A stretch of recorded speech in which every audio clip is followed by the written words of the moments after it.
Golf, one of the only sports where the goal is literally to play less. And yet, over the decades, women's golf has played more, fought harder, and evolved in ways no one could have predicted. But how did we get here? What changed? And are today's players actually better than the legends who paved the way?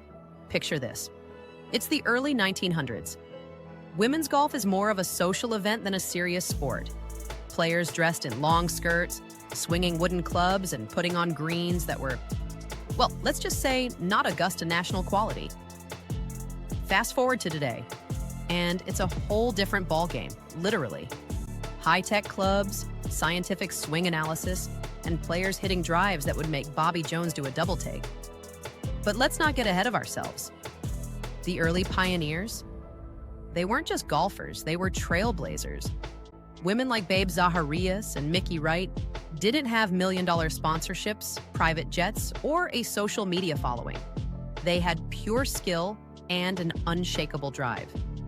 Now, fast forward to today's LPGA Tour. Athletes are training like never before.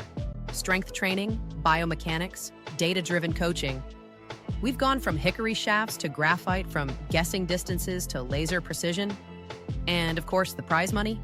Let's just say it's a lot more motivating to sink a birdie when there's 6 figures on the line instead of a pat on the back. But here's the real question. Are today's players actually better than those legends? Well, that depends. Modern players are stronger, more technically refined, and have access to sports science that past generations never dreamed of.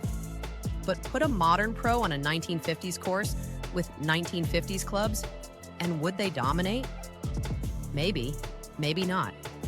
Because golf isn't just about strength or technology, it's about precision, mental toughness, and adaptability. One thing that has changed? Representation.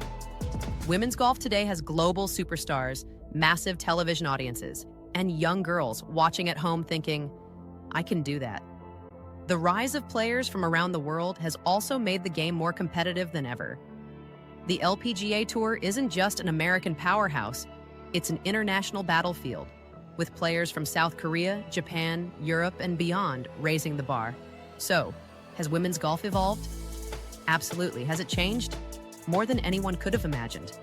But is the heart of the game still the same? 100%. Because whether it's Babe Zaharias in the 1940s or Nelly Korda today, one thing hasn't changed. Greatness in golf isn't about the clubs, the gear, or the money. It's about the ability to stand over a putt, feel the weight of history, and sink it. Now, what do you think? Could today's pros hold their own against the legends? Drop your thoughts in the comments. And if you love stories about the evolution of women's sports, don't forget to like, subscribe, and maybe work on that short game.